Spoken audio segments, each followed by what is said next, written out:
এটা হচ্ছে খণ্ডগিরি থেকে উদয়গিরির ভিউটা। খণ্ডগিরিতে যখন ছিলাম সেখান থেকে উদয়গিরির এই ভিউটা নিয়েছিলাম, খুবই সুন্দর লাগছিল। তারপর চলে গেছিলাম আমরা উদয়গিরিতে।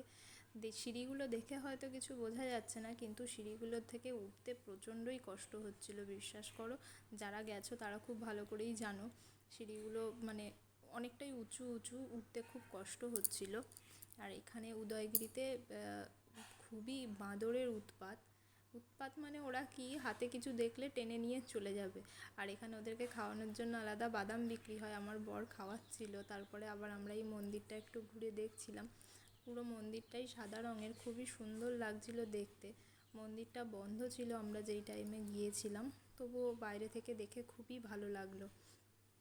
তোমরা যারা যারা গেছো তারা তারা জানাবে কমেন্ট করে অবশ্যই। আবার আমরা উদয়গিরি থেকে এখানে খণ্ডগিরির ভিউটা একটু নিয়ে নিয়েছিলাম, খুবই সুন্দর লাগছিল একটা থেকে আর একটা দেখতে।